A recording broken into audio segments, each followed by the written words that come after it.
big time. Stripes, Cincinnati, we gon' rise and in the jungle we unite and tripping orange and black and white. Who day when we fight, live and die in these stripes. Now who got 'em, who rockin' on? Stripes. Now who wanna move crossing on? Now who wanna move out on? If you got stripes and you let the city know you rock 'em, yeah we got 'em, yeah we fought 'em. Like that black and orange up on 'em, single bottle, never stop it. So the feastin' on 'em. Who they rockin' with the diamond stripes, flossin' on the ring. Cincinnati, she's our queen, we gon' show the world who king. Orange in the day, black in the night. Stripes in our veins, sparks gonna fly. The beast is awake, orange, black and white. Cause when the jungle come alive, who day we ignite and Welcome to another episode of Bengals and Brews as I try to turn my camera on because I did not have it ready. Right. What's up, Chop? Hey, what's going on, man? Dale? Well, not much. I don't have any idea. I just woke up. Yeah, as always, night shift will do that to you. Yep. Night shift, man. This morning I fucking came home and I hit the brakes and I slid right past my goddamn driveway. I had to put it in reverse. I got 4-wheel drive. Well, at least you didn't wreck. No, I didn't wreck. You know, you're good. All right, man. So the reason everybody is here, the reason I'm very excited, also, we have a special guest, Ian Cummings from Pro Football Network, a guy who I really appreciate all the stuff he does. I know the draft's a lot of work. What's up, Ian? What's up? How you doing? Oh, dude, that was the first time I've heard that intro video. I was getting hype over here, man. I was getting excited. It's good to be here. It's good to be on. The offseason is finally here. NFL draft coming. So this is kind of our Super Bowl, right? So we're gearing up. Happy to be talking with you guys. I appreciate it, man. Yeah, you guys, man. You guys. This fucking guy, Dale. Jesus Christ with the draft. I'm obsessed, He's already working on the draft for like 3 years from now. To be fair, it's easy to get obsessed, man. It's a rabbit hole. Once you get down, you can't climb back out. It's over. It's done. You know, it's just how it is, man. But it's fun. It's very rewarding too to see where these guys go. You know, the different fits. There's so much to play around with. It's the variables that go into it. It's insane. You know, it's truly one of the most complex systems around. So it's always fun to, you know, each year bring something different. You know. Yeah, and before we dive into Bengals position, some players I want to talk about, I'll ask you about a player from last year because Pork Chop, he falls in love with these guys. I always do. Yeah, Pork I do. Chop falls in love with these guys. Yeah. And his guy, big old Darnell Washington last year, who had a heck of a slide. What did you see in Darnell Washington, who ended up going to the rival Steelers, which really fuck the Steelers. Yeah, he's a elite size specimen. Obviously, the dude is massive, right? The blocking, right? He was essentially an extra offensive tackle out there watching his college tape. So that was the main appeal with him. Like if you're using 11 personnel, 12 personnel, like getting that guy in the field, that's a big force multiplier in the running game. I did have serious concerns about his translatability as a route runner and a receiving threat. And I think that's kind of translated in his first year. Not only, not the most fluid guy at his size, but also the hand technique. He was a bit of a clap catcher sometimes, so that could be a source of drops. So I think we're kind of seeing he needs a little bit longer runway to develop into that receiving threat. But I think the value as a blocker is good enough that, he's going to be rostered. He's going to be there for a while. So I hope he can develop those parts of his game, because if he can, the red zone potential is very high. But he was a little bit lower on my board because of that translatability. Not me. I hope he fucking sucks now. Because he's at the Steelers. It went for his love-hate. You loved him and now you hate him. But yeah. I don't want to be the guy going, I told you it was going to be good. Yeah. That's never Sorry, fun Darnell. a rival. Sorry, Darnell. You're fucked. Sorry. But I want to definitely hit on some of the Bengals specific needs. I know you guys cover everything over there at Pro Football Network, but to me, the Bengals really have to improve defensive tackle. DJ Reader being a free agent, even if he comes back, they have to get some more depth there. I mean, BJ Hill's a piece, but Zach Carter didn't take the step we thought in year 2. And just overall, that is a huge position of need. The next one's probably going to be O tackle, but I want to start with D tackle. I think right tackle will be a concern because I don't see Jonah coming back. He's just young. Somebody's probably going to pay him more than the Bengals can. But D tackle, we'll start right at the top. I'm assuming this is your number one guy, but Johnny Jerzon Newton from Illinois. Tell us a little bit about him, and do you have him as your number one as well? Yeah, he's my number one. I've got two guys separated from the rest of the pack. It's Jerzon Newton and then Byron Murphy the second. I think those two guys are the bona fide first round defensive tackle prospects. And I think they're closer than people let on. I think Byron Murphy is a very good player who I would take mid first round. But Jerzon Newton to me, the production dipped a little bit this year, but still looking at the tape, you can see the high level two-phase player. I think, a little undersized, around 6'2", a little bit under 300. He might go a little over 300 when he weighs in. But, the bottom line is really natural leverage, really compact, really strong defender for his size. And I think, as a pass rusher, right, explosive, twitchy, he's got great hands, a really deep pass rushing arsenal. But the thing that sets Jerzon Newton apart specifically is I think his flexibility. This is a guy who, when he gets a step on you, he is very good at prying through blocks, kind of using those angle advantages and finishing reps. And then at the same time, he's got the ankle flexion to rush outside alignments, right, to stun across formations. So I think that gives him so much versatility. And then in the running game too, he's a high IQ defender. He knows where to be. He knows how to encumber blocks, and he knows, he's got great patience, stacking and shedding and clogging gaps too. So he's just a really solid football player, man. I mean, at the end of the day, I'm a big fan of his game. He's my DT1, but Murphy's right there too. And I really like the upside that he has. Yeah, we'll jump right off. Go ahead. What's the drop off between the two, you think? I think the flexibility. Both first round. That's the biggest. The drop off after them is no. I mean, between those two. Newton is almost a blue chip guy for me. So I think he'd be just outside my top 10. Murphy would be around the 20, 25 range for me. So there's a little bit of a gap. I think the biggest difference with them is going to be the flexibility, right? I think Byron Murphy the second isn't always quite as good as kind of sinking his hips and kind of rolling his hips through blocks, right? And using that ankle flexion to kind of bend underneath blocks once he gets a step. I think Newton's ability to finish reps with that flexibility is just so valuable in both phases. And that's going to set him apart at the next level. But both guys bona fide first round, and I think they both have their selling points. Yeah, and I could see Newton going top 10 to 12. I mean, Kalijah Cansey too. A lot of Bengals fans love that guy. A lot of draft scouts love that guy, and he really showed out in the Bucs win over the weekend. So I think I don't think Jerzon is quite that explosive as he was, but he is just a really good two-way player. Now, you mentioned Byron Murphy from Texas. A difference to me might have been the more production and one-year starter at Texas compared to we've seen Johnny Newton do it for 2-3 years now. So I like that. But you kind of talked about both of those guys. So for 3 here, if the Bengals lose DJ Reader, I think the Texas teammate, Devondre Sweat, freaking mountain of a man, like 6'4", was it 340 or 360? Either way, he's freaking huge. Yeah. I think it's 340. I think it's 340. I hope, because that's a healthier weight, right? But like 360, almost unfathomable. But either way, the dude is massive, right? I mean, you hit the nail on the head. I think the way that he played this year, winning Big 12 Defender of the Year, I believe, he was an impact player for that defense week in and week out, right? And I think, you always hear about what kind of force multiplier a nose tackle can be. Obviously, you've got less guys on the front end, so you can have more on the back end, right? It helps you out with that. But if you have a nose tackle that can dictate attention like Devondre Sweat can, it's really valuable for your defense, right? The guy can encumber double teams and combo blocks like you would expect. But then at the same time, too, he's got some pretty impressive juice as a pass rusher as well. I think, being more consistent in that phase is something he can continue to work on. But the strength is there. The explosiveness, I think, for his size is there. I think the hand usage, he's shown that he can win with quick swims. He can kind of set up rushes and use counters. So he's a really solid player within that nose tackle mold. But he's not the only one. If you can't get Sweat, McKinley Jackson from Texas A&M is another one that I'm a big fan of. There's a few guys farther down the board too, like Evan Anderson from Florida Atlantic. I think he's a big sleeper, but he's got some good initial explosiveness for his size, and he's a really, really dense player. And then Justin Rogers from Auburn too. So I think if you don't get those guys, there are a few sleepers down the board, but Sweat and Jackson are probably the premier nose tackle talents. Man, you need to come to work with me tonight. That way, when I'm looking shit up and doing mock drafts and I see these players and I'm like, what the fuck's going on with this guy? You can give me a little rundown real quick, if you don't mind. If you're not doing anything tonight. I got you. It might be like a 7-8 hour drive, but I got you. Well, I work 12 hours, so start now. There we go. All right. I'll see you guys later. No, I'm kidding. Yeah. IC_draft on Twitter, everybody. So you can follow him there, but also do check out his stuff on Pro Football Network. You guys do a great job there. Tons of prospect, everything you want, not just rankings, but scouting profiles, everything you can find on there.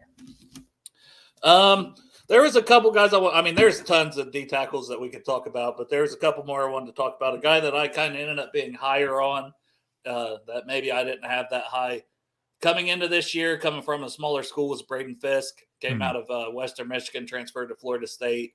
Not the most explosive, like 6'5", 297, but at the same point in time, the dude's motor is relentless. Yes, he's white, so you hate saying that. That's not. He's actually has a relentless motor. It's not just because of that. Yeah. But the dude just gets the job done. He's got good pass rush. I mean, he's relentless. I think I ended up having him as like D tackle 5, 6, somewhere in that area. What's your thoughts on Braden Fisk from Florida State? Yeah, pretty much what you said. I don't think the tools are elite with him. I think he's got enough explosiveness to work with, enough twitch to work with. But like you said, he's a little bit lighter. He's going to be a little under 300. His length is below average, right? So those are working against him. But like you said, the dude, the motor never rests for him. The dude eats nails for breakfast. I mean, and that matters, right? Bringing 100% energy on every down. It's not something that every prospect can say. And Fisk goes above and beyond 105%, 110%, right? So, you see what the energy does for him, how that helps him fulfill his assignments very consistently, both as a pass rusher and a run defender, right? I mean, this guy is well leveraged for his size. You don't expect him to pack as much strength at the point of attack as he does. He can prevent displacement. He can stack and shed. I think he's just a really solid football player. The upside might not be as much as other prospects, but if I had a mid-round pick and he's still there, he's the guy that I'm circling, because I know at the very least he's going to be a great rotational add, and maybe he could become more if he can keep chipping away at his game. And isn't he an older prospect? I think. Yeah, he's a little older. Yeah. So do you put much stock into that? Because with the COVID year and this and the NIL money, that's more prevalent now to me. You see a lot of 24-year-old guys. I mean, yeah, you still got your superstars in the early rounds, but a lot of these mid-round guys are going to be a little older that you end up taking and been in college for a long time, transfer portal, all of that kind of comes to it. It's more of a separating factor for me with prospects who are kind of in a similar tier. Like an example I'll give is Dallas Turner and Laiatu Latu at the edge position this year, right? Those are two guys that both grade very highly for me. They're pretty much neck and neck, but Laiatu Latu is going to be 24 years old, turn 24 soon, and Dallas Turner, meanwhile, is just 21, right? So, I think that longer developmental runway, if they're neck and neck, that's something that I'm looking at like, hey, 3 years down the line, I'm still going to have plenty of time to work with this guy, right? And whereas this guy, you have less prime years. So it's more of a separating factor for guys in similar brackets. Yeah, I would agree with everything you said there. I did miss one guy in my top tier I wanted to talk about because I go back and forth on him. He's got the pedigree, Chris Jenkins from Michigan, really good run defender, but he hasn't, like, he's on Feldman's freak list, but he hasn't really shown that as a pass rusher at Michigan. I think he's very solid. He's a good kind of safe pick on day 2. But what's your thoughts on him? Because I go back and forth on how I want to rank him, especially the Bengals. I think he'd be good for the Bengals because of how poor they were against the run. But maybe somebody looking for more pass rush juice or production so far might not be too high on him. Yeah, I think that's pretty much the rundown for me too. I think if you want to improve your run defense on early downs, he's one of the best in the class, right? I mean, he's a very solid run defender, and that strength is a big part of his game. But as a pass rusher, I think the arsenal can get deeper. I think the sequencing with his lower and upper body really needs to improve before he can be a high-level pass rusher at the next level. He's got the tools. He's explosive. He's got pretty good twitch and torque capacity, right? It's all there for him, but he hasn't put it together yet. And at the NFL level, things are moving a little bit faster, right? So, I think at the very least, you're getting a very good run defender, right? Which that can serve value in a rotation. You've got tools to mold, but there's not that proven pass rushing utility that would make me take him, early in day 2. Yeah, I agree with that. Like, if you could get that guy in the third, in the Bengals pick in the mid to bottom half of that round, I mean, they're closer to mid, not making the playoffs, but I think that would be a good spot. But if they took him in the second, I think I would be a little bit disappointed, honestly. Yeah, and like, here's the thing, if you take him in the second, like, that's cool. You got to make that pick worth it because he's got the tools, right? You can develop that. But if you take him with that, that premium pricing, you've got to make it count, right? So, it depends on who's on the board too, but he's got the tools to warrant that. It's just, a lot of variables. Yeah, I would agree with that. And there's a couple more D tackles I want to get, but I don't want to We got a generous $4.99 super chat from our buddy Dustin Croft. And I'll try to get to more of your questions as we go, guys. I'm sorry. I just got a lot of notes. I'm a draft nerd. I love this stuff. Yeah. So I'm just like sitting back listening to you guys talk about it, man. I'm just I know, amazed. Chop. Sorry. I don't get you into can tell us about how big Darnell Washington's package was. Right. Yeah. I get on here and tell you. But Dustin asks, is there a wide receiver that will be enough value at 18 to change the thought process for the Bengals on T. Higgins, which free agency, all those moves typically happen before the draft. So I think we'll probably know that answer before Dustin, but I'll ask you as well, and then go crazy in free agency with the extra money, which, I mean, yeah, you could try to bring in a D tackle. Chris Jones is a pipe dream. It's not happening. It's going to be too expensive, but you could still find, some. Maybe I would be for bringing in 2 or 3 guys. We saw the Browns, they load up on their lines, and it helped. I mean, didn't help them in the playoffs. Sorry, Browns fans. But, no. It helped that team this year. I mean, they go out, they attack free agency, they're aggressive on the lines, and Callahan on offensive line's freaking genius. But what are your thoughts on, would there be a wide receiver? And I mean, there's some stud wide receivers. We were going to get to that, but we can go ahead and cover them now because I don't think it's going to be a big as need for the Bengals as what a lot of other people do, because I just think T is going to get the franchise tag and he'll be here. But what are your thoughts? Who would be the guy for the Bengals that you would say, okay, they could replace T with? Yeah, and that's the thing. Like, the situation with T dictates that entire thing, right? Like, we've been doing mock drafts, playing with the idea of a wide receiver in round 1, but if he's back, it's moot, right? But I think if he doesn't come back, a few guys that come to mind for me, I'm looking for guys with size, obviously, guys who kind of command attention on the boundary, but guys who can separate independently too with that size, right? I don't want a guy who only solely relies on contested catches.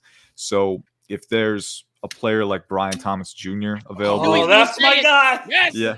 I knew you were going to say BDR. I got him at 4. I've got him at wide receiver 4 behind Rome. He's good, man. He's good. I like him a lot, but he's up there. I think he would fit that mold for sure. And if you guys want, I can get my spiel on him now, or we can talk about him later. But I think, I mean, the dude is 6'4", 205, and for his size, right? I mean, you look at him separate on those slot fades, right? Runs a 440 too. Yeah, he's a fast dude, right? So he's fast, he's explosive, but then at the same time as a route runner, right? I do think there's room for him to keep expanding his route tree a little bit, but what he's shown with what he has is very impressive because you see the leverage awareness, the stem work, right? The ability to kind of offset defensive backs and then stack them in rapid succession. The throttle control is really strong with him, the fluidity, right? So I think you're looking at just a guy who has all the tools to be this, size, speed freak as a route runner, and then the body control, the adjustments at the catch point, right? The late hands, the coordination.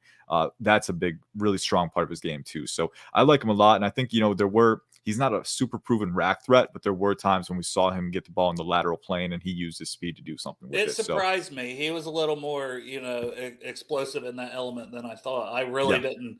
I was like, okay, he's a deep threat, for a while. And then you start watching more of him. You see they get him out in screens and he has a little bit of wiggle to his game. It's almost like he doesn't want to get hit a little bit, but when you're a bigger guy like that too, you got a bigger target to hit. Let me ask you this question to you, the two of you that are the Chop's an LSU fan, if you couldn't tell. Yeah, I'm an LSU fan. But let me ask you this question. So take away the NFL career of T. Higgins, and let's just say that these two, Brian Thomas Jr. and T. Higgins, are in the same draft class. Who's going higher than the other one? That's a good question. That's a good question. I can't speak to it completely accurately because I wasn't really doing scouting in depth when T. Higgins came out. So I would need to, have a full scouting report. You kind of biased now because of what T has become, what he's become. It's tough to go against that. I'll just say this. I think Brian Thomas Jr. is probably going to go in the first round. I would probably bet money on it if I had to, right? I think they are comparable prospects because of that size-adjusted athleticism and the ability to convert at the catch point and the route running ability that he has. I think they're in the same tier. I think I'll say that. I think they're both guys that you can bank on becoming really reliable weapons at the NFL level. Yeah, I really like T. And Jordan Love has proven me wrong. I wasn't super high on Jordan Love. I thought that was a terrible pick. I thought the Packers should have taken T, and I was so glad to have him there in the second for that year. So, but I would say similar, Chop, would be my answer. Yeah. I would think where you would draft him, very similar. You could nitpick them apart, but they would be very close in the rankings and everything for me. Right. Just both very talented. I mean, they're both the same build. They both run a 440. Yeah. You know, big schools, productive. Yep. You've got it all with those guys. They both play in Death Valley. There you go. Right? Two different ones, but two different ones. Hey, the real one's down there in Baton Rouge, but that's all right. Yeah. I want to finish up with D tackles real quick, and then I see we got another super chat from Tyler Bowles, so we'll get to that in just a second. Another guy I was really high. Two guys I was really high on. We'll just lump them together here. You can't lump them together. Talk about them separate. But Dwayne Carter from Duke really impressed me. I know his production was down this year, but damn, and everything you read about the guy's like, that's a leader, that's a locker room guy. The Bengals put emphasis on that, but his play on the field too. The guy just gets the job done. I really liked his tape. And then Rourke, I was just going to butcher the name. So Rourke O from Clemson, who hasn't been playing football a ton of time, but he's got a lot of traits, can move up and down the line. Talk about those two guys, and we'll wrap up. D tackles there, get to the super chat, and then try to move to O tackles. Yeah, I'll try and go rapid fire here because I'm cognizant of the fact I can talk a lot. So Dwayne Carter, like you said, locker room guy, great locker room guy, 6'3", over 300, dense, well leveraged, speed to power and pass rushing is really good, but also a stout run defender. I think just a solid football player. Again, you spend a late day 2, early day 3 on him, you're getting a lot of payoff for that. Ruke, I think it's Ruke a rubber row. That's how you pronounce it, a rubber row. It's really I will never be. I won't. It's trippy, I'll mess it up all. I gotta practice it every morning. I say it 5 times. No, I don't actually, but like you would think, right? A row. Yeah, it's literally just a row. Yeah, that's what it is. Who let the dogs out, right? But he's explosive. He is very alignment versatile, like you said. 5 tech, 3 tech, even put him inside at 1 tech, 2 just a lot of things you can do with him. And he's still pretty young in his football career, like you said. He's still getting that down. But I love how his power element can impact the pass rushing phase, but he's also a very, very good run defender. I mean, this is a guy who prevents displacement. He can work across face, and he can make plays in pursuit. So I'm a big fan of his.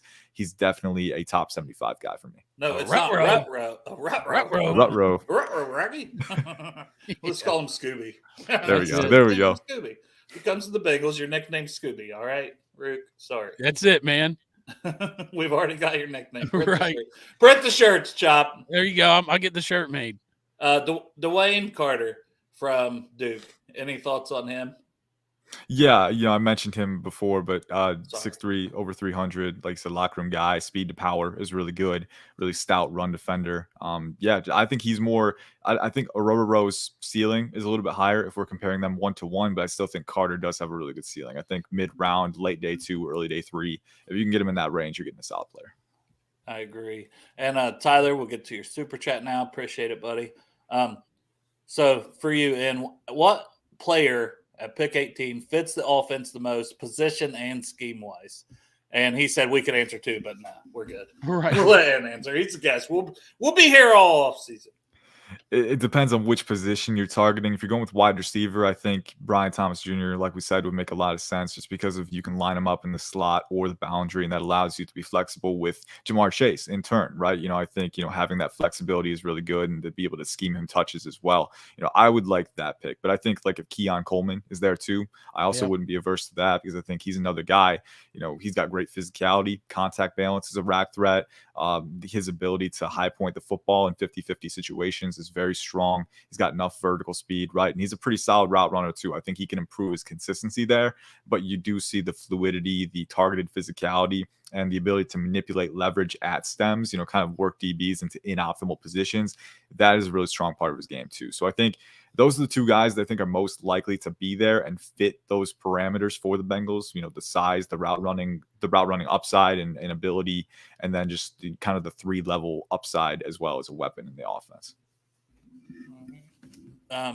We will move to O tackles here. So we got a question on one. It's not one that I had written down to talk about, but Blake Fisher, I did kind of like him. I mean, he's probably a third round potentially guy. Maybe he slides to day 3, but right tackle from Notre Dame.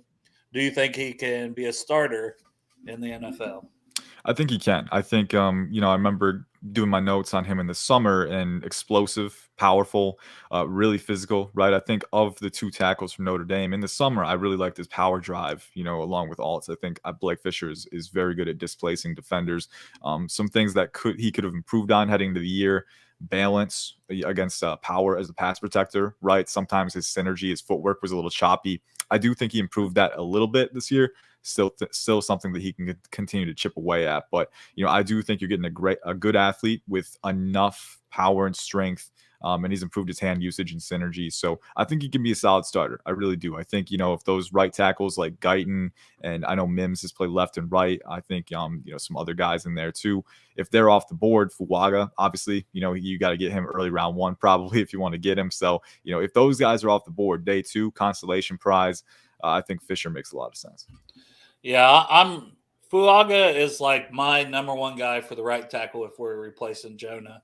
But we also, I know the Michigan game wasn't great for J.C. Latham from Alabama, but here Stranger says his dream is Latham round 1, Sweat round 2. Hey, I would be good with that. I think you got to improve the trenches for the Bengals. But what are your thoughts on? Stranger's gonna like I got a 7-round mock draft coming out this weekend actually, and that was my 1-2 combo for the Bengals. So see, Stranger, this has got to be your favorite guy to follow in the NFL draft community right here. Well, let me ask you this though: as far as the Bengals go, is if we retain Jonah and we sign him to a 3-year contract, where does that put the offensive tackle as far as round 1? Do we want? You don't need it. I mean, if you resign him, you have Orlando Brown, you have him. At that point, you probably bypass it. Yeah, I would still target one on day 3. Maybe there's some developmental ones there. That's probably where I'd go. For sure. But who's a good one on day 3?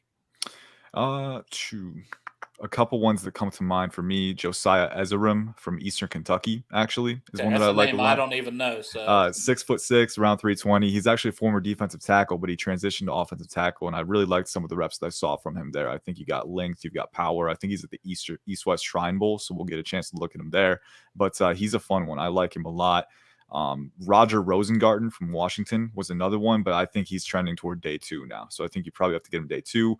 Yeah. He's a little bit lighter. He's like 6'6", 6'5", 305. So I felt bad for that man after the title game. Play strength can definitely improve. You want him to get stronger. That said, I really like his attack explosiveness. I think he's a really springy athlete for his size. I think you've got a really good blank canvas to work with if you can add some mass to his frame, because the recovery capacity is there. You just got to work with that, right? So I think he could go late day 2, early day 3, but in that range too, I like him. Well, he's a redshirt sophomore, I'm pretty sure. So I thought he was going to go back to school. I kind of had him off my list of players. So I've got to go back and dive into him because I didn't really do a deep dive because I was like, this guy's going to go back to school, redshirt sophomore, didn't have a great title game. But then Kalen DeBoer, or whatever his freaking name is, went to Bama as coach. So mass exodus at Washington, and he was one of the players just said, I'll go ahead and go to the draft. He might have been leaning that way anyways, but I'm sure that made his decision easier. All right, so O tackles, everybody kind of knows the top guys. Tell the people listening, though, Fuaga, because I did have him on the graphic for the show. So I'll let you talk about Fuaga just a little bit more. Big, powerful son of a bitch. And then I'll get into one deep sleeper or mid-round guy, not a sleeper. Yeah, Fuaga, top 10 prospect for me. I've been a fan of him for a long time. In the summer, he caught my eye, and he only got better this year. So blue chip offensive tackle prospect, in my opinion. I actually do have him a little bit higher than Latham on my board, although they're both blue chip guys for me. They both score above a 9 on my scale. So I don't think you can go wrong with either one, but Fuaga is super tenacious in space, super rangy in space. I mean, 6'6", 330, and he glides, man. It's effortless how he moves. And then as a pass protector, really good lateral mobility, really good recovery capacity and control, really good at staying square to his opponents and not letting them get outside his frame, and then combative hands, really forceful punches, and he can use counters to kind of stimmy rush attempts and kind of use his anchor to lock down after that. So I think a really solid two-phase player, guy that I'm a big fan of, and I think it would be a home run pick if you can get him. Yeah. I lied. I will start with my guy, but there's 2 other guys I want to talk about. Because I think offensive tackle is most likely for the Bengals, so I don't want to not talk about these guys while I have you. Let's just talk about those guys first because they're higher on the board. So Amarius Mims and Tyler Guyton.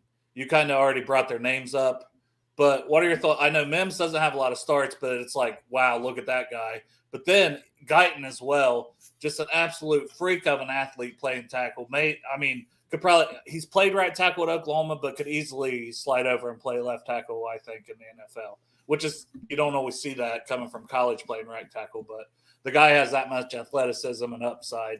So what are your thoughts on those two guys first as other potential offensive tackles? Yeah, they're kind of in a similar category for me. Both guys who don't have as much starting experience accrued, right? Guys who need a little bit more development. I think Tyler Guyton as a pass protector is already pretty far along. I'm really impressed with his, very clean pass sets. I think he's really balanced out of his kick. Really lateral mobility, athletic, flexible, like you said, 6'7", 325, really good length. He's also a former defensive lineman, right? And you can go back to his high school highlights, and he's winning with like swim moves and like club rips and stuff like that. Kind of bending under blocks. So the dude is a freak. He really is, and I think he's going to rise into that round 1 range for sure. But I think as a run blocker, managing his pad level and fully driving through with his base is something that he definitely needs to be more consistent with. That said, the upside is there. I would bank on it. Amarius Mims, I think he's a little bit better as a run blocker right now, but I think Guyton is a little more balanced and consistent as a pass protector. And then Mims had trouble staying healthy this year too, so wondering if the medicals will be a conversation. I don't expect it to rule him out or push him down the board too much, but both those guys, you want to see more, but the upside is definitely there to bank on. If we don't re-sign DJ Reader, who's the best replacement for him? At nose tackle? Yes. Yeah, I would probably. It depends on the value. My favorite value. Oh, I'm sorry, we're talking offensive tackle. No, Jesus Christ, Chuck! What the hell have you been doing for 30 minutes? Sides. Well, he said he said the guy played defensive tackle, so that got your head back on that. I got you. As long as I asked the question, I'm sorry, I went out of order. No, you're good. You're good. Were you asking about the offensive tackle then? No, I was asking about defense. Like if we lost DJ Reader, who would be the best replacement for him? It's kind of the Tavondre Sweat. Like if you could just say, "Give me that guy," but yeah, I would. Yeah, I think Sweat or McKinley Jackson. I think those are the top ones for sure. I like Jackson's value a little bit better because they grade really similarly for me, and I think if you can get Jackson a little bit later, go for it because I think he's actually a more translatable pass rushing threat. But both of them are really solid players, and he's more similar body style. There's not many people with a body style like Tavondre Sweat playing in the NFL. Yeah. But McKinley Jackson's like 6'2", like 330 or what, 325, something like that. He's more similar body style to DJ Reader. So. And he's compact. He wears it really well too. So I'm a big fan of his. So, I mean, that is a very good name because I do think those are like a clear top 2 if you have to replace DJ Reader by far. Back to the offensive tackles. One guy I kind of liked, I know he had an injury this year. Some people kicked him in the guard, but I just like the way he plays. He gets the job done. Matt Goncalves from Pitt. Do you have any thoughts on him? Yeah, he only played 3 games before that season-ending injury, which was unfortunate. But he was a guy I really liked coming out of the summer. I think I'm curious to see what he measures at. I don't know if the arm length is elite, but I do think it's good enough. A guy who I think he has pretty good technique out of his kick, really good knee bend, right? I think leverage acquisition is a strength of his. Good athlete, really powerful, really physical with his punches, right? A guy who's got that mauler mentality. You see him finish reps in the pass game and the run game, and he can drive through, right? I think some things that he can improve on. Occasionally halts his feet when guys try to go around the arc. I think, kind of keeping that consistency, that movement, not halting his feet is something he needs to improve on. And then also at the same time, balance in those situations too. But I think you're looking at a good athlete with a good enough functional technical floor and then good physicality. And he's got some left-right versatility too. So some of that too, if he's not starting right away, could be a swing tackle. The medicals will be the big thing for him, but I do like him as kind of an early day 3. Yeah, I agree with everything you said on him. He was one of those guys that kind of surprised me. I'm like, I don't know a ton about this guy. You start watching and you're like, oh, yeah, he just gets the job done. I like it. We'll move on. I don't know how big of a need corner is.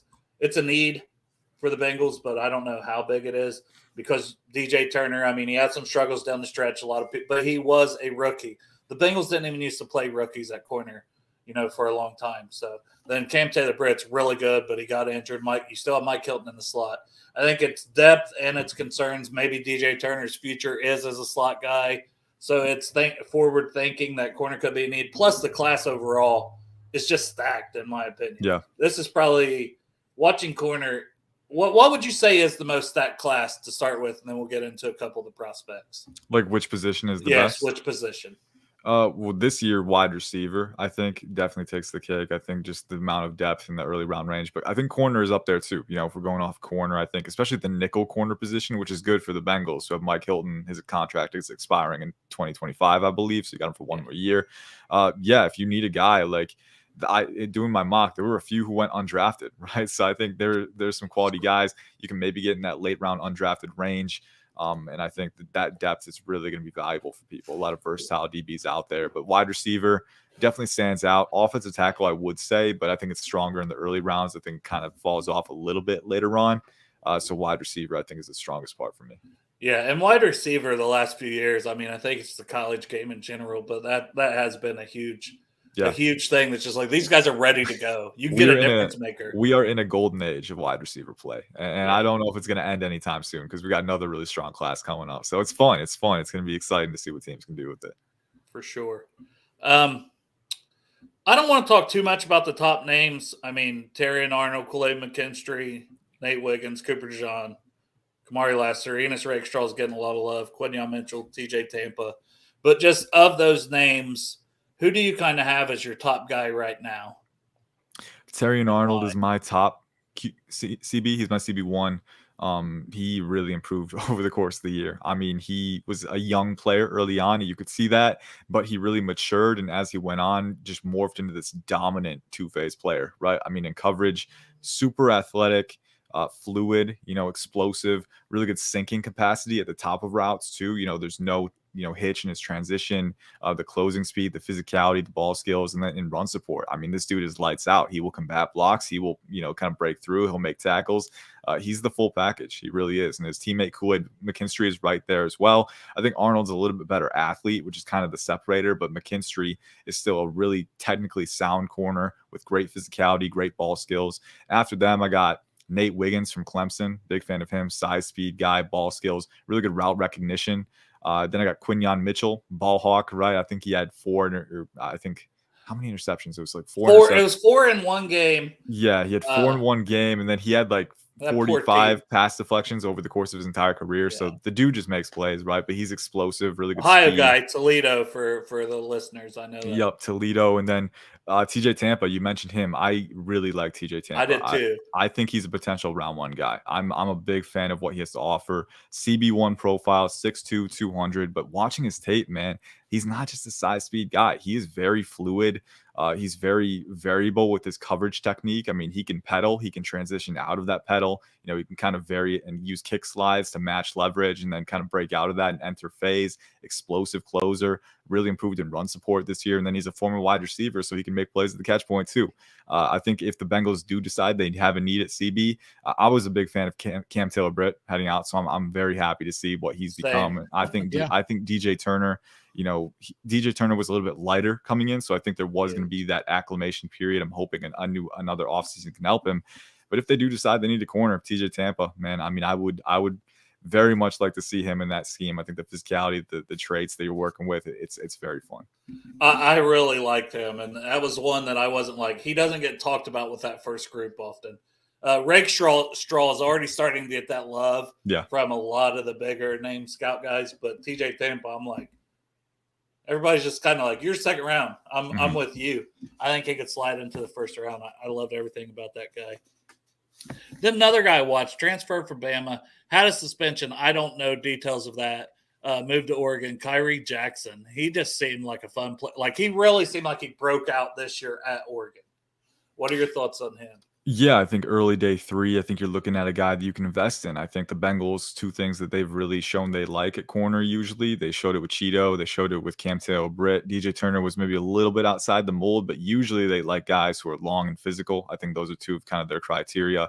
And I think Kyrie Jackson files into that. He's 6'3", 197. The physicality really exudes, from his tape. I mean, this is a guy who, even when he's not on the play side, I mean, he is jamming wide receivers. He is making his presence felt, and I love that about his game.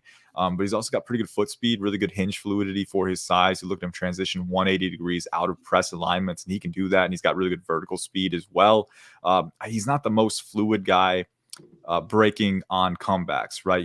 Routes that go back to the ball. I think he plays a little bit too tall at those. I think he can drift a little bit upright with his pads. And that's something that taller cornerbacks tend to struggle with sometimes. So you wonder if he can kick it at the next level.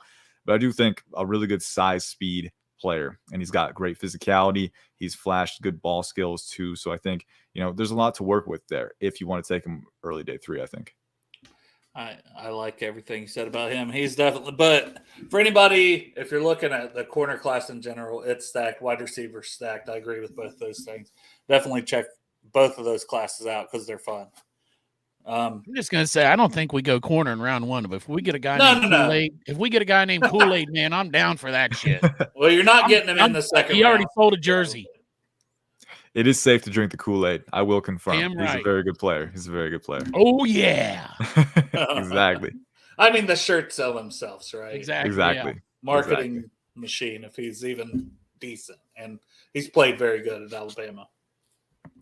I think you have to. When you got a name like Kool-Aid, you better play really good, right? You got to live up to it. And he was on the radar because, for so long as a high schooler, I remember that. You just saw him everywhere on the internet. It's like, there's a guy named Kool-Aid McKinstry. Right, so his name was just out there as a prospect, everything. And he's lived up to it, so good for him. Yeah, and the good part is, too, I think when the NIL stuff happened, he signed an NIL deal with Kool-Aid. So he backed it up. He lived up to it. Man. You love to see it. And parents probably want a cut of that one. I was going to say, we're always talking about, man, some of these names that people name their kids anymore, but hey, if you can just start naming products. Name your kids products. It's too late for me. I had a vasectomy. Son of a bitch.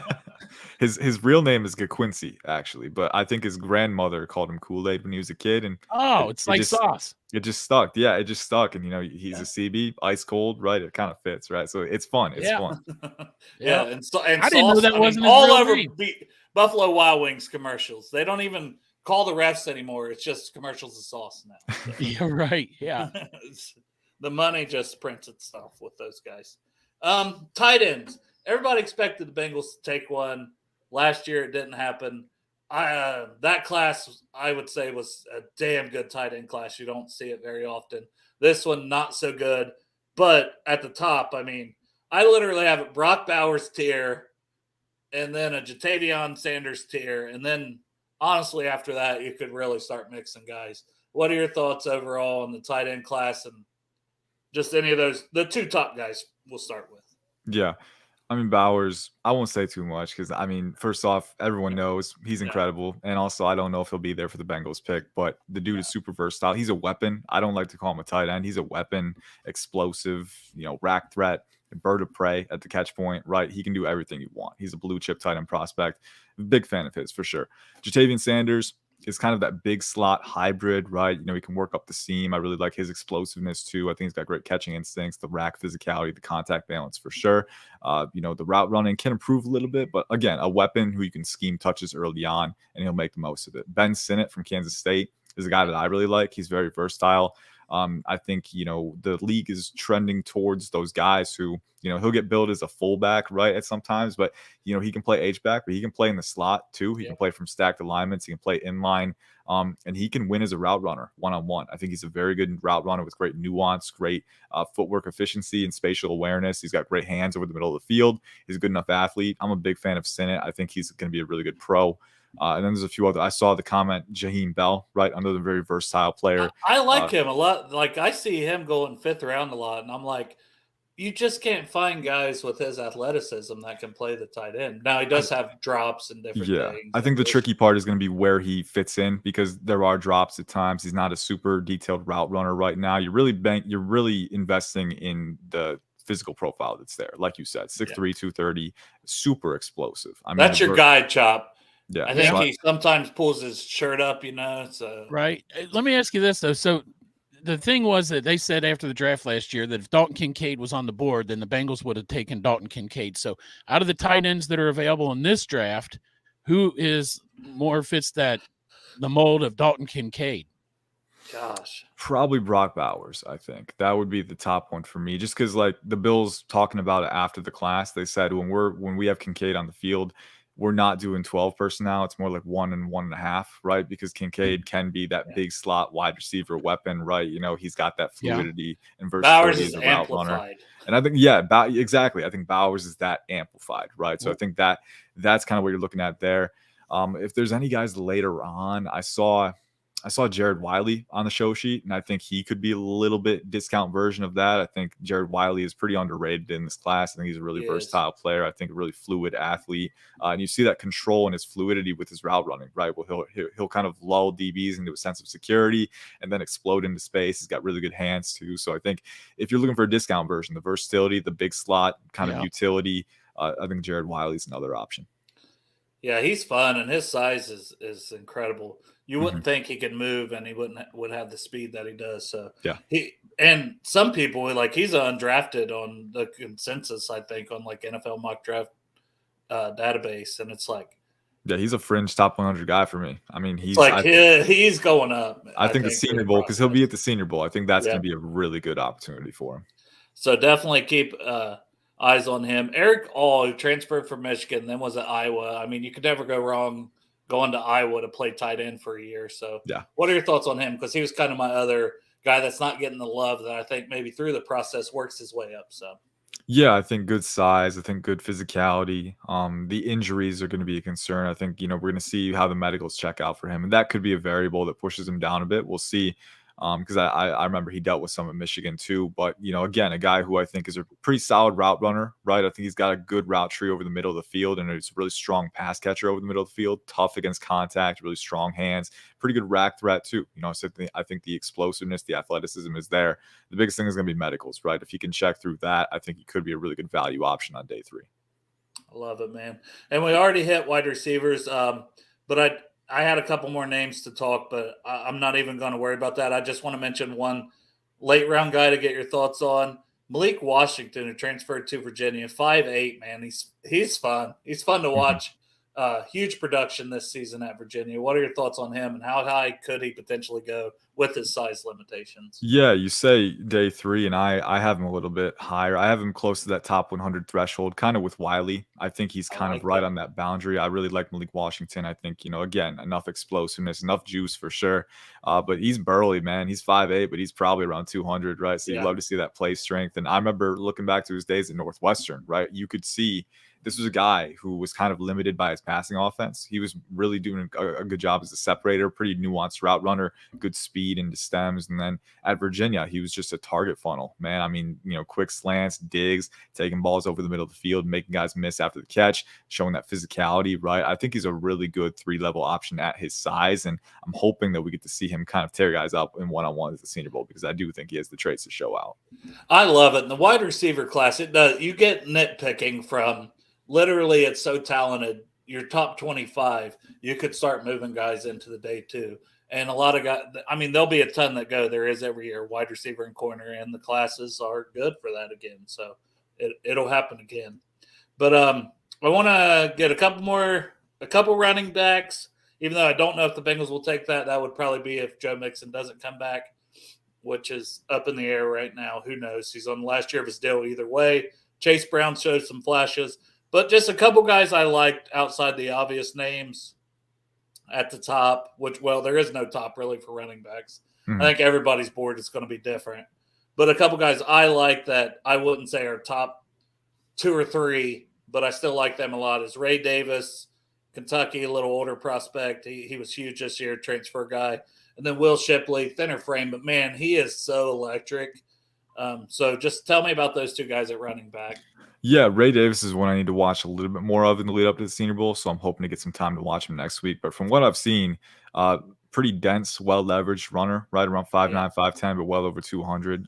Physical guy, got pretty good vertical explosiveness. When he attacks upfield, he can get upfield really quickly, and then once he's carrying that head of steam, it's really tough to stop him, right? So decisive, aggressive runner with that forward-pressing physicality.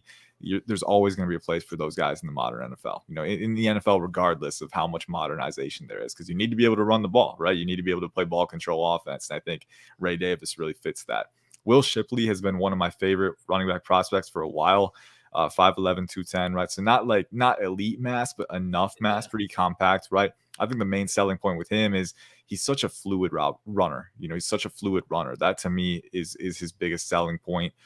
Really good creator behind the tackles, between the tackles, using that gap alignment to kind of manipulate DBs and open space for himself. I think a very creative runner with that hip flexibility, very good agility and lateral plane. I think the vision, the receiving utility as well, really versatile receiver. He can do those angle routes, those swing routes, but he can also split out into the slot if you need him to, right? So I think, a really, really high utility player in all three phases. And I think, that upside is going to be big for him. He battled injury a little bit this year, but I don't think it's going to be too much of a concern for him. I think you're looking at a really good football player who does mesh with the modern game really well. Yeah, and I just think of it from the Bengals' perspective, and it's like, yeah, Chase Brown, he can catch the ball, you get him out on the screens, but Will Shipley is probably even better in the passing game. So Burrow, as much as we do throw the ball, spread things out, I think Will Shipley would be so fun and exciting on a team like the Bengals. If he's there like in the third round and he's just staring you down as like, hey, this guy is top guy on the board. He's electric, and I think he can make big plays, explosive plays. And sometimes the Bengals lack that because we want them to be more balanced. And I think they did it with Jake Browning, and that really helped the team overall. But at the same point in time, when Burrow comes back, are they going to do it? We don't know. But if you can get a guy like that, it's basically an extension of the run game, what you would have in him and Chase Brown. So I think that could really benefit the team. And just watching him, I was like, man, this guy is fun, electric. I would love to add him on this offense with the rest of what they have. Last thing, and then I'll get you out of here. I really appreciate your time giving us over 50 minutes, man. You're awesome. Give me like a mid-round linebacker. So the Bengals, they paid Logan Wilson. They paid Jermaine Pratt. They play two linebackers a lot. But everyone else in that room is on a one-year contract. Akeem Davis-Gaither, Joe Bocci, Marcus Bailey, all those guys could potentially be gone or they're back as depth. And Akeem Davis-Gaither, he was really good for some of the years, and then he was hurt this year, so he didn't play a lot. But I think they need some more use, something else in that room. So give me like a mid-round linebacker or mid to late round linebacker that you really like. Yeah, I'll give you a few. I think the guy that I mocked to Cincinnati in my mock draft this week, and I think his draft range is pretty wide. He could go on day 2. He could go mid to late day 3. I think there's kind of a wide range for him. But Curtis Jacobs from Penn State, I like what he has to offer. I think the size, really dense player, really good mass, really compact. And he's shown that when he can attack downhill, he'll get through gaps pretty quickly. He's a good finisher and really good motor, really good playmaking motor. So I like him. Aaron Casey from Indiana. He had 20 tackles for loss this year. He was an insane producer. Just watching his feel heading downhill, again, super explosive, really fearless, combating blocks and kind of searing through gaps. Really sound, intelligent defender who attacks plays with confidence. But I think he's got enough athleticism to get by as well. Not as coverage oriented as you would want, but if you're looking for a strong side linebacker who can attack plays and really thrive in that downhill plane and in the box, I think Aaron Casey is really good. John Trey Hunter from Georgia State. Used to play safety, then transitioned to linebacker, around 6'2", going to be maybe upwards of 240, really good proportional length. Senior Bowl guy, right? Yeah, Senior Bowl guy. He's got some natural coverage mobility too, but then if you let him pin his ears back and attack plays like screens and support, he's got very good utility there. And then one more guy, Jackson Mitchell from UConn, tackle machine, was one of the senior members, one of the central pieces of that UConn defense for the past 2 or 3 years.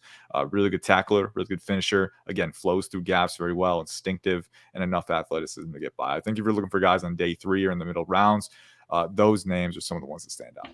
See, I love this because I haven't done my deep dive into linebackers yet. So he gave me like 3 names that I'm like, right, okay, I need to. Your night's taken care of now. Yeah. Yeah. Sorry, I know what you're doing. Sorry, honey. I'm busy. Right. I feel partially responsible. That's okay. Yeah. Well, he's going to put the blame on you anyway. It's always better when you're married. Blame someone else. Yeah, you have to.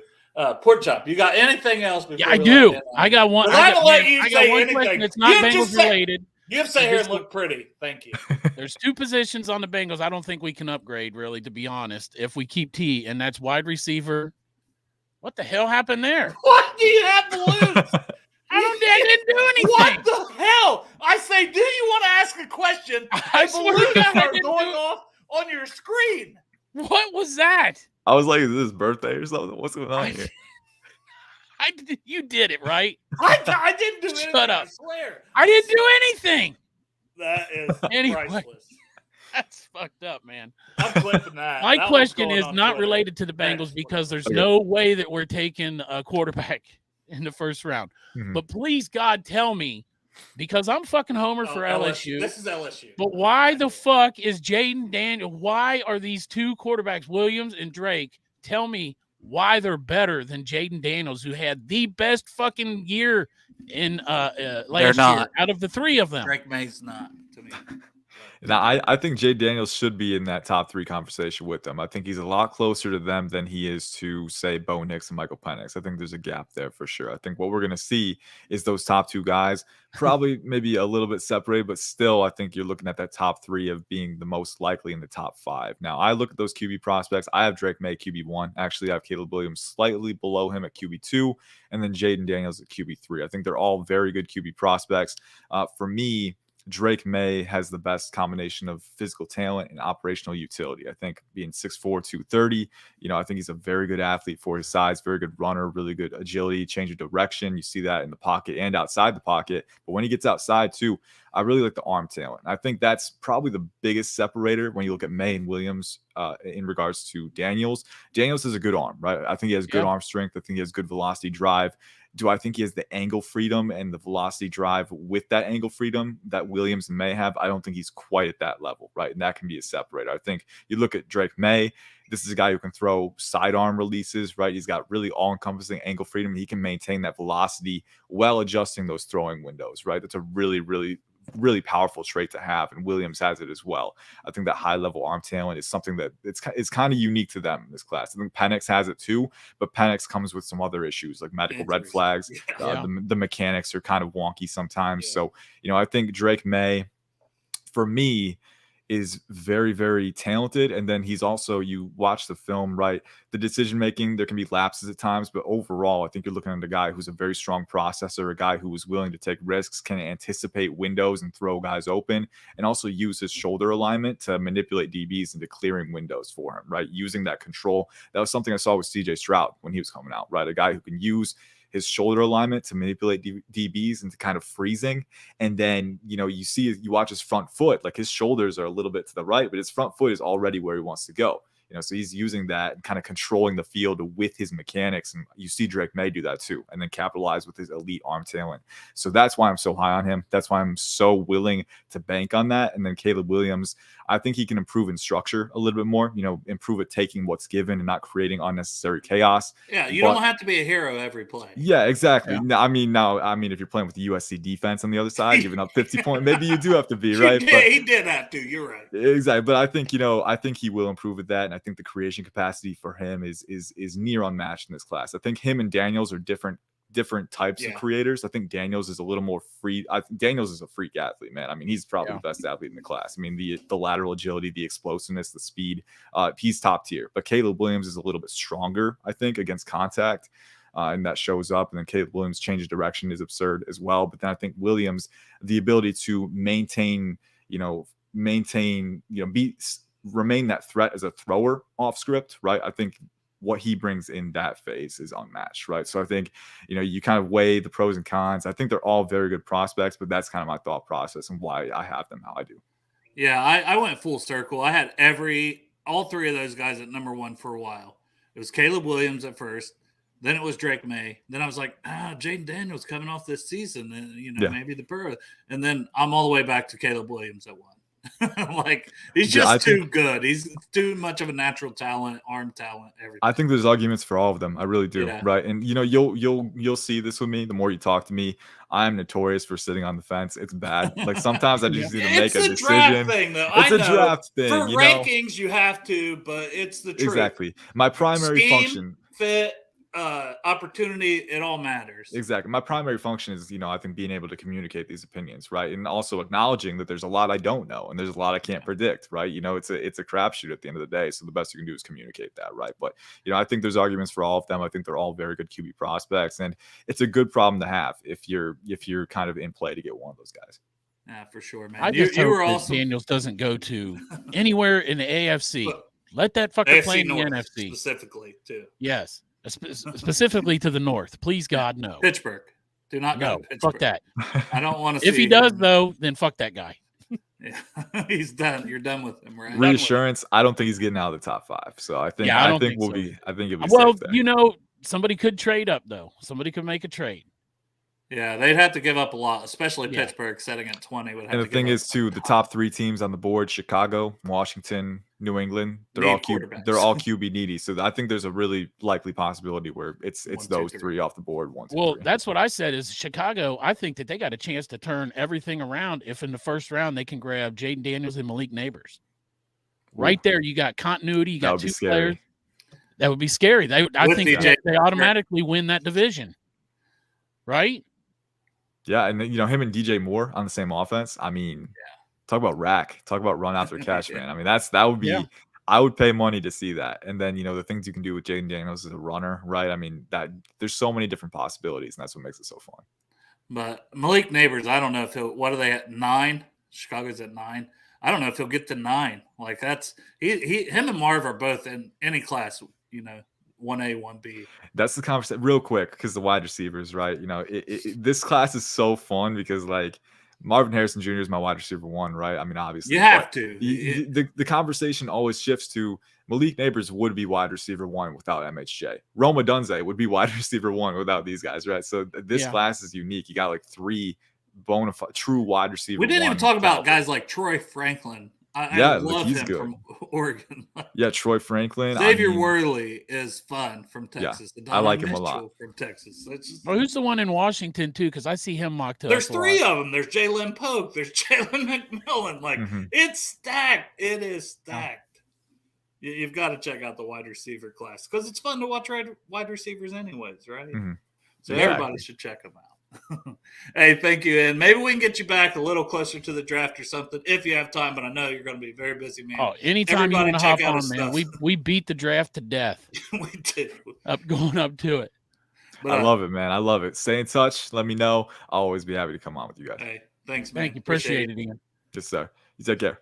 See ya. God damn, you two could have just sat around. Man. I love this shit, man. I love this shit. And I love sitting back and listening to it. Like he is next level on this stuff. That guy gets paid to just watch tape and make the yeah. Wouldn't you love that, Dale?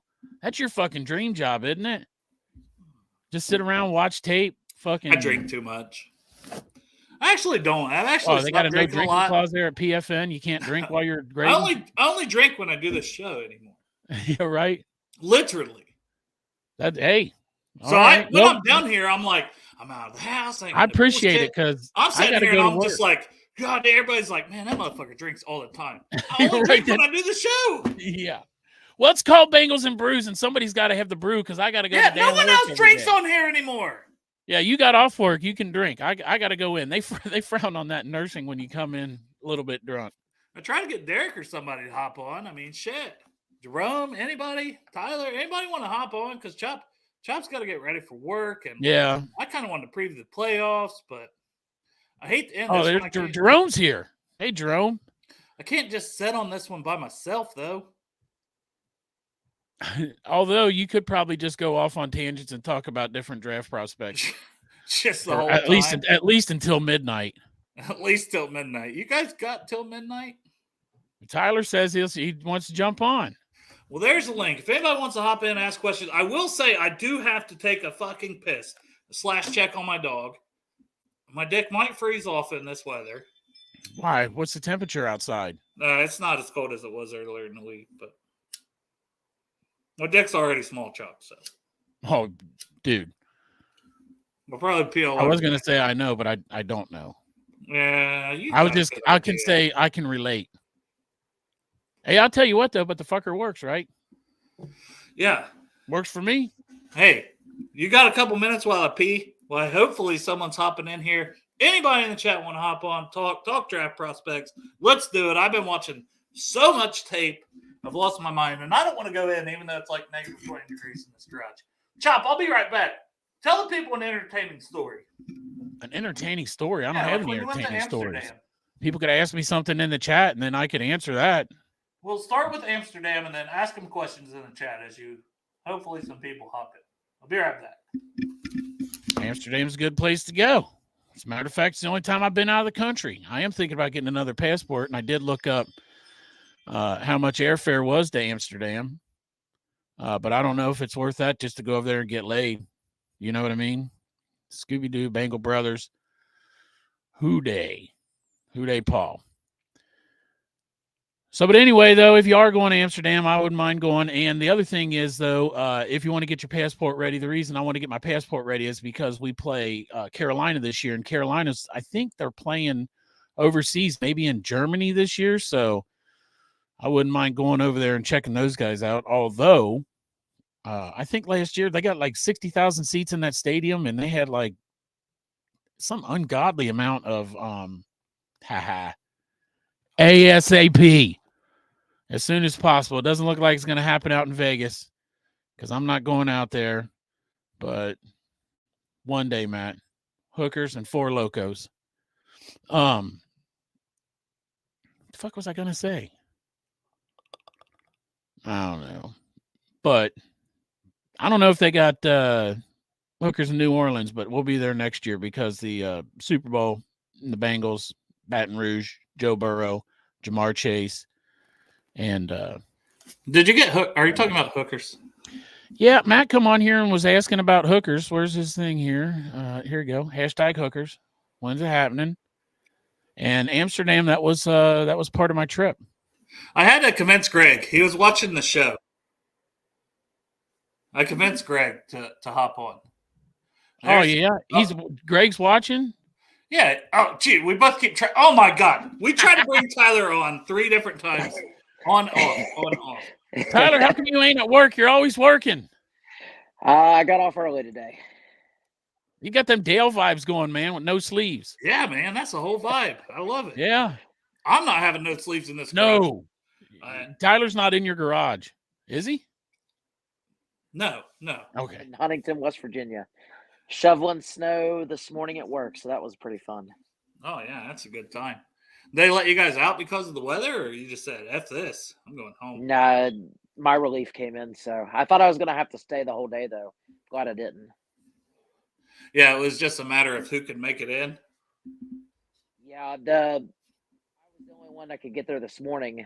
I was scheduled to open, but both the people that could have closed for me tonight couldn't get down their driveway because of the snow, so I was lucky that someone came in. They're full of shit. People, I don't call in, man. Listen, I have the only job. I hate driving in the snow. Like, I had a bad experience when I was younger, coming from work. Like, I don't know how. Like, I went and jumped into this field. Like, it was crazy. And I was like, I never want to drive in snow again. There was actually 2 because I slid on ice one time when my daughter, who's 17 now, was like a baby, and that scared the shit out of me. Yeah. So I had never liked it. So good thing that I have the job I have, because if there's snow on the ground, we close. They call it off. Yeah, it's great. It's perfect for me. Not me, shit. Job I have. Sometimes I've had jobs before as a nurse where they say if it snows, we'll come get you. We'll come get you. Yeah, your job. You're like level 3. You're the only one allowed to be on the road. Yeah. Oh, yeah. Well, when I worked for Summit Behavioral, which is a place they do like people that are not guilty by reason of insanity and stuff that stay there, they give you a little card that you carry in your wallet in case you got pulled over in those level 3 emergencies. You pull out this little card and show them that you're able to drive in that. Wow. And also, if the day shift doesn't show up, you have to stay. And if you leave, they'll turn you into the board of nursing for abandoning your patients. Wow. Yeah, that does not sound fun. I could not do that. See, that's what. But you also don't have a big fancy. I also don't make shit for money. That's true. That's true. But I got a big fancy, so it helps me. It doesn't help me stop, apparently, because I slid right past my fucking driveway this morning when I was coming home. My ABS brakes were going. The little light came up on the dash like ABS being used. Slid right past the fucking driveway. Imagine being Derek, who gets up at like 1 o'clock in the morning and had to be at work at like 3. You know what I was thinking about? I went 60 the whole way. It was fine. It was like it wasn't bad at that time. It was an inch of snow though. That's like that is too much to drive on for me. I'm just saying. I think sometimes the little bit of snow is worse than the lot of snow. Like the parking lot at work had a little bit of snow on it, and they hadn't excuse me, they hadn't salted it yet, and it was slippery as fuck. I almost busted my ass on it. Tyler says, "What's up?" Or Matt says, "What's up, Tyler?" I totally said that backwards. I have drank like 3 beers and I'm drunk. And Matt, he's down also with hookers. Of course. What's up, Matt? Yeah. Well, maybe Greg's not hopping. He was like, "I'm tired." Now he's calling me back. God damn it, Greg!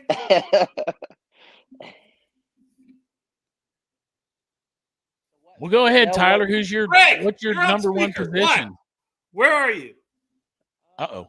Let's see. I don't as much college football as I wanted to this year just because I had to work on most Saturdays. Come on, I do Greg. know a bit about some of the players. I'd love to eventually trade up and get Marvin Harrison Jr., but that's not happening. Oh no, that guy's going to go 1 or 2.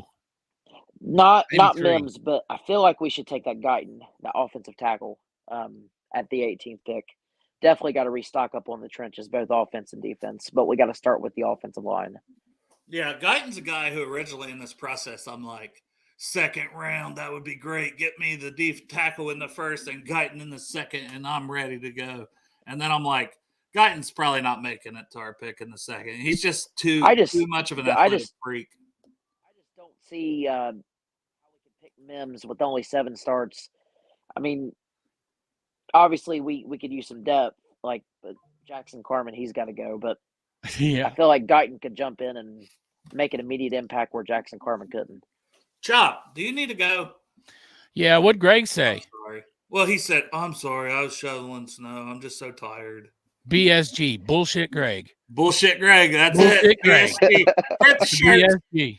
If you're listening, Bullshit Greg, that's Greg. bullshit, Greg. Before show snow. I had to wake up, motherfucker. I had to set an alarm to get up for this. My wake up time is just right now. Yeah, he told me. See, he told me before we got off the phone. He's like, "Oh, I could probably give you a half an hour. Is that enough?" I'm like, "Yeah, that's fine." It They does never take a showed lot up. of energy to sit in front of your computer and talk Mm-hmm. in a chair. I can understand that. Yeah, damn. I'm just fucking with you, Greg. I still love you, but you guys should have been here.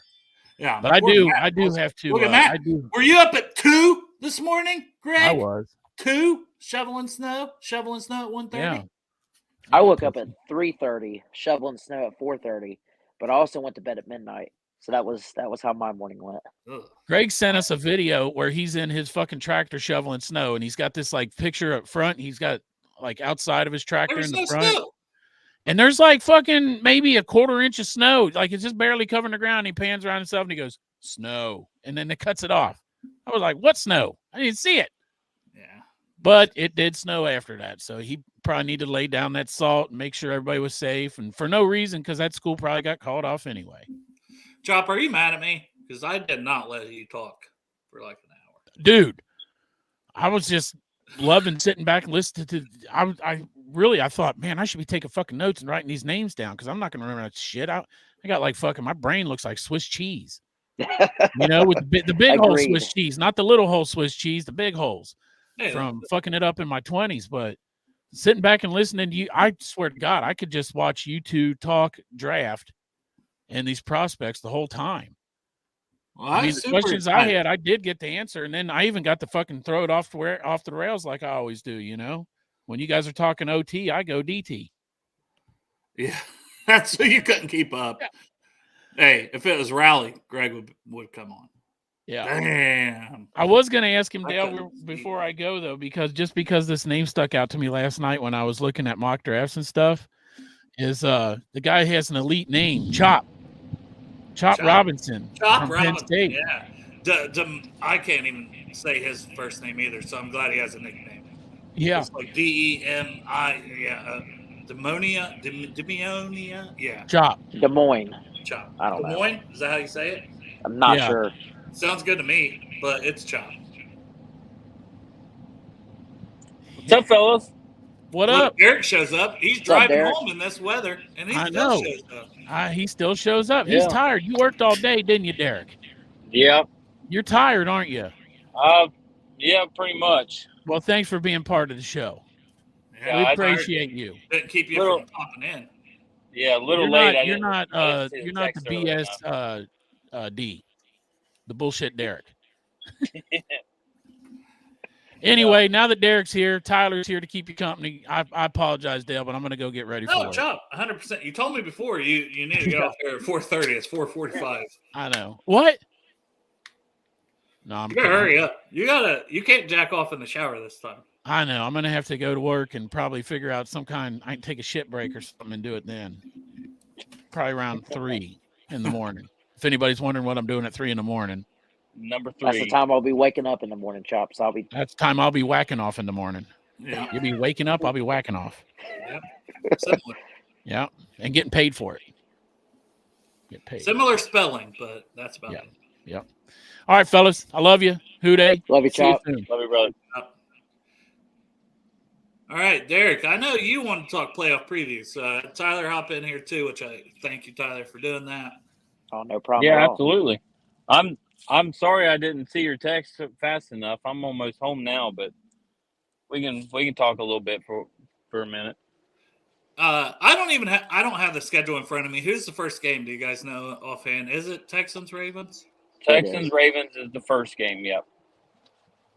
Well, that's the most important one for me this weekend anyway. So what are your thoughts? I didn't think the Texans would win last weekend. I was hoping they would, but I just thought the Browns, had too good of a defense, and the Texans literally lit them up the entire game. Yeah. So do you think they can do similar to the Ravens? I mean, the Ravens clearly are going to have a better offense than what the Browns have. But what are you guys' thoughts? And Derek, we can start with you, then we'll go to Tyler since you're driving. You might cut out or whatever. Yeah, I actually right after that Texans game, I was all in. I placed a couple bets for them to win the Super Bowl, and I was feeling high. That's a lot. I was excited about it, man. CJ Stroud looks like, he's a real one. Yeah, but he's still a rookie at the end of the day. You wonder, can he sustain that? Exactly. Ohio State. Exactly.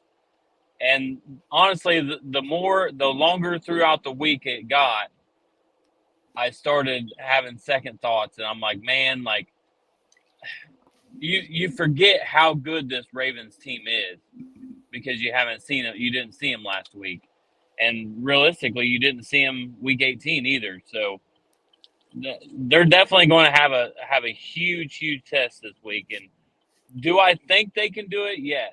Do I think they will? That's a different story for me right now. See you, Matt. And then Greg, he's wanting to fight Magic Miguel in the comments. He said, "Do you have a problem with me?" And Magic Miguel said, "He is just joking." Loves you, Greg. We all love you, Greg. It's all jokes. It's all fun and games. Tyler, thoughts on the game? So, Derek, who are you going? Did you say you're going with the Texans then? I don't think I can, man. I don't see it. I know that it's like last week for me. But Tyler, what are your thoughts? So last week when they played the Browns, I thought they would beat the Browns. I thought Joe Flacco would get exposed as his aging player, he did. I thought they would beat the Browns, and they did. Not as confident in them this week as I was last week. However, Lamar still hasn't proven himself to be a winning quarterback in the playoffs. Exactly. They have switched offensive coordinators, and they've been doing really well this season. However, I still have the Ravens winning, and I hate to say that, but it's going to be close. It's going to be close. It feels like some of the weeks where I say, tell me how the game starts. I know it's a little bit of a cop-out, but I just feel like if the Texans can stay, look decent early and the Ravens don't get out to a big lead to where they can just pin their ears back and come at them, especially if the Texans once again, Singletary looked good running the ball last week, but their overall rush offense wasn't that good for the season overall. Now, we saw Singletary. I think I even said that last week during the preview. I'm like, yeah, Singletary, can we get what he did against us? And we got similar in that playoff game. He looked damn good. So I think if they can run the ball and at least, not be one-dimensional, then I really think the Texans will have a chance to pull it off. But the Ravens, very good defense, stacked offense. They've doesn't matter. The Browns set their starters. The Ravens the Ravens haven't played in like 2 or 3 weeks. Do you guys think that could make a difference? I definitely think it can. I mean, it happened for I can't think of what team it was. Not last year, but the year before. They set for like the last. I want to say it was the last week and a half, because I think they played the first half of a game and then set the next half, and then the following week they didn't play, and then they ended up. It might have been Dallas, and then they was out the first week of the playoffs. So I wonder how their offense, especially, will the offense be a little rusty coming out? Tyler, what do you think? Yeah. I do feel like they will be starting off. I don't think they'll let Lamar run as early in the game as what he usually does. He'll get there very much later in the game, but I feel like likely or Rashad Bateman early enough in the game. But like I said, I don't think they're going to score on their first couple possessions. It'll take a minute, but they'll find a way. Yeah, and you just, I do wonder about the rust factor, how they come out on offense. But at the end of the day, Lamar to me has been the MVP for a reason. Super talented guy. I could see him having a great game. But if they can limit the rushing, though, like you said, and Silvestri's put, Lamar's going to show off his fumbles. If he fumbles, that could be huge. Like, Tyler, you were saying you expect a close game. That could be the difference in the game. A key fumble, a short field for the Texans, they cash it in. That would be huge. I know Lamar is going to win the MVP, but I feel like the MVP is later that night in the next game. I don't feel like Lamar should win the MVP. That's just me, though. Yeah. Well, they consider it more a regular season quarterback award, right? Yeah. Also. Yeah. Because, I mean, Stroud was incredible. I think if Stroud wouldn't have got hurt, for a couple games, he was right there. Mm-hmm. I mean, I still think he should finish in the top 5 even. Oh, for sure, a couple weeks he missed. It's incredible. A certain running back from the Bay Area. Yeah, 100%. I feel like he should have been – he's had a phenomenal season. Yep. I mean, honestly, and Tyreek Hill also got injured. Yeah. But, I mean, right there is 4 names that should all be in the mix. Yeah. To me, that would be the top 4. So, speaking of the next game, if we're going to talk about my Green Bay Packers, everybody thought I was crazy for thinking that Green Bay last week would put a hurting on old Mike McCarthy. Yeah, I thought you were crazy. I mean, but I did say a few times, can the Cowboys win the playoffs? Yeah. Oh no, absolutely. You said you could see it happening. But I'm like, damn. They're at home. They haven't lost a home game the whole season. That's what's Green Bay spanked. I'm just surprised they brought back Mike McCarthy. That's just the most surprising part of it. Yeah. But Green Bay. I definitely don't think that they can win this week against the 49ers. That is, once again, another tough task for a team that I really like this year. The way they played last week, though, the way they played last week, if they can, their offense can move the ball, then I think they're right in it. Yeah.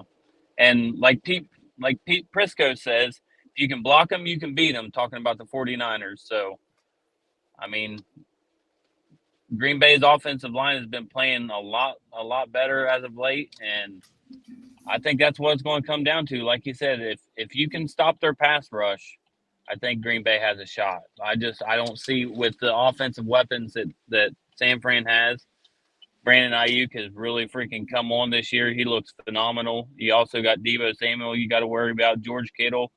And then that's not to mention Christian McCaffrey. I mean, the best player in the game right now. Tyler, who do you got in that one? I do have the 49ers, but the same question applies as what we asked for the Ravens. I wonder how much rust is going to apply with the 49ers, where Brock Purdy and some of the other starters, too, have not played since week 17. That I feel like that is going to come into effect a little bit. I feel like he might have a couple interceptions. on Saturday night. But I do feel they get the win. Well, and you have to wonder in general, like Brock Purdy, will he be good, Brock? It's almost a little bit of Andy Dalton. You getting good or bad? Mm-hmm. So which Brock Purdy shows up could be a factor if Green Bay can keep it close in their offense. So. Yep. Oh, do you guys just I see got what Green Ronald Bay to put in the cover. chat? What the heck? Is that real? Oh, yeah. So the Raiders, they hired Antonio Pierce, but I'm seeing they hired Marvin Lewis as their defense coordinator. Okay. So he wasn't hired yet, as far as I know. The last thing I checked when I left work, they said they're potentially bringing him in for an interview, or he's a likely candidate, is what I heard. Wow. Because he really hasn't been like he was at Arizona State, right? For a little bit, and then he kind of went into not even a coaching role there. Yeah, he's been more of a consultant kind of game. That is interesting. But if he's got the passion for it, I mean, at one point, he was a great defensive mind. That's why the Bengals hired him, coming from the Ravens. Yep. So, but a lot has changed. It's a good fit. A lot has changed since then. But I mean, the Raiders were good, but I think it was the right hire, Antonio Pierce. I mean, Max Crosby wants a trade. He's probably the best player on your team. Yeah. You should probably hire the coach so he's happy. Mm-hmm. Derek, are you all right? Yeah, I'm sorry. I'm getting my mail. That sounded a little wild. Well, when you got a fat belly and you got to stretch over the window, Oh, shut up. I don't even know what a fat belly is. Tampa Bay, Detroit. Slide into that one next. 2 games left here to go. This one could be a fun one, man. Baker Mayfield resurgence has been fun in Tampa Bay. Still kind of rooting for Detroit. I don't know that I want them to win it all. Maybe that's the petty in me that I wanted it before, but it's like misery loves company. Do I really want Detroit to go all the way? Right. Is it more, Dell, that they're from the state of Michigan, or is it more that you don't want another team that hasn't won anything to win one before us? It's more that they haven't won it, and then it's like, well, the Lions won the Super Bowl, I think that would hurt because we should have had ours. I'd be fine with them winning it this year if we wouldn't have had that shitty pass interference call and we had ours. But I think that's the whole thing. Hey dudes do not make good snow boots, by the way. I would not have said to wear hey dudes in this weather. Yeah. So what's your prediction? I'll still say the Lions pull it out being at home, but I could see that being a pretty good game. Yep. I'm gonna say the Lions as well. I changed my pick. I was thinking that was another one early in the week. As much as I am not my son just said, "Hey, Dave." Hey, buddy. I think we might have lost Derek. Tyler, you still good? Yeah. I feel like the Buccaneers exposed Philly last week, and I don't feel like – I feel this game against Detroit might be more of a shootout, but Detroit pulls it off. I don't feel like Baker Mayfield has it in him to win another playoff game. I respect what he did, and I respect him sticking it to Cleveland like that. That's the feeling for us fans anyway. Yeah. Nobody likes Cleveland, but I feel like Detroit wins it. Yeah, I agree with all that. It should be a fun one, I think. Could be a fun one. Mike Evans, man, just been incredible career. I don't think he's done. I'm not saying that, but man, he's got to be a first ballot Hall of Famer, just consistency-wise. Is it 10 or 11 seasons now with 1,000 yards? Either way, insane, right?